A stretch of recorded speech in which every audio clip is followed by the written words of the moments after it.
Hi everyone, it's Mary. Welcome to Kraftgali.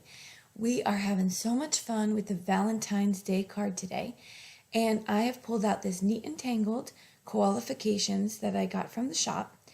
He is just about the cutest little thing I've seen in a very long time. I am going to have some great fun with him using alcohol markers, coloring him in. So first I need an alcohol-friendly ink. I am stamping out in some Memento Black ink onto my surface here, and I'm using my Mini Misty. Now I've taken to my Spectrum Noir color chart here because I feel like this helps me so much when I'm trying to figure out the exact color that I want. And I'm going to use some BG colors for this koala. BG, I'm going to assume, means brown gray because it's not quite one or the other. It's a really good mix, sort of like a warm gray. And so I'm going to first use my darkest color, and I'm going to highlight some of those areas where I think there might be shading. So don't be intimidated by alcohol markers. It's actually a lot easier than you think, and this is quite a big surface to get coverage on, and it's still very simple. So you'll notice I used my first medium, and now I'm going in with my lightest color, and I actually switched to the really kind of fat tip on the other end because of the coverage, and it really blended that out very nicely. So I get him all colored up, and then I'm going to take to the banner.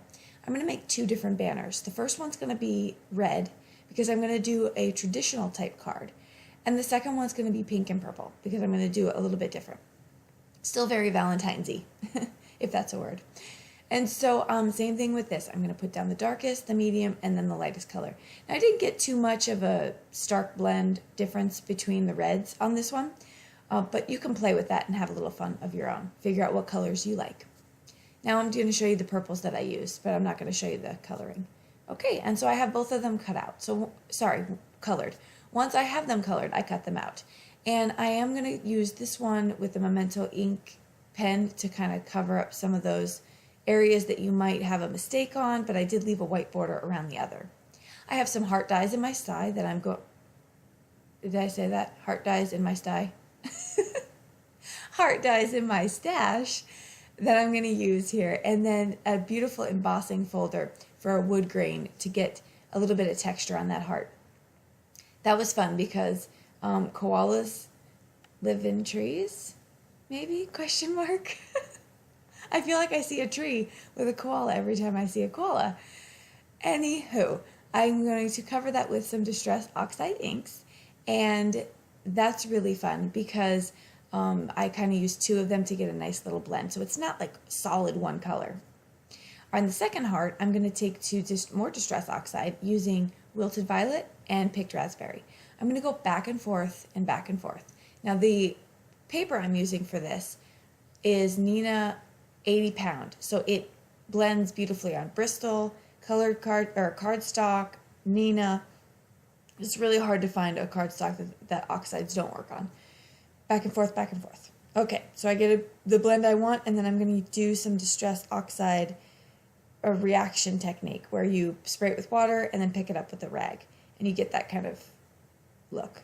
Some shimmer spray for it to give it a nice little sparkle, and then I'm going to stamp out the sentiment inside my koala's flag.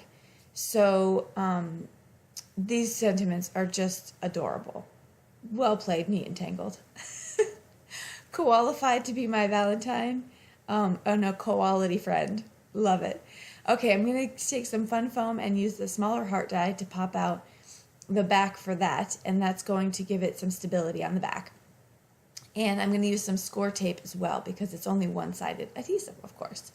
And so I get that down, and I'm going to start putting my cards together here.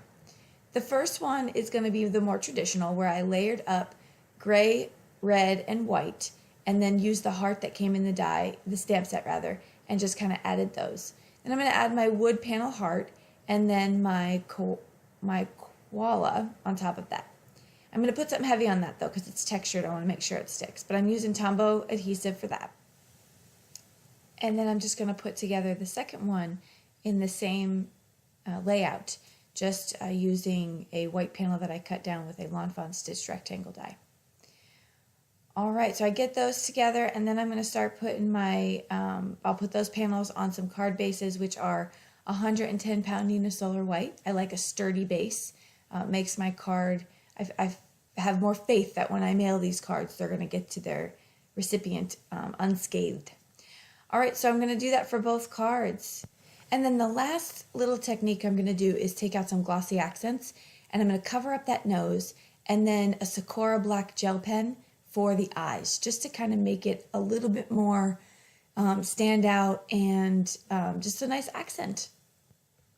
And that will do it for my Valentine's Day cards. But great news, we are doing a Valentine's Day blog hop with the Kraftgali team. And so I encourage you to check out all the videos, and you can get this stamp set and some supplies listed below over at Kraftgali. I have to tell you, I've shopped around, and there are some amazing sales and deals on Kraftgali. Not to mention, if you use the code VDAY15, you're going to get 15% off all the Valentine's Day stuff. So go check it out. Have a great time over there. And thank you so much for joining me. Until next time, have a great day. Bye-bye.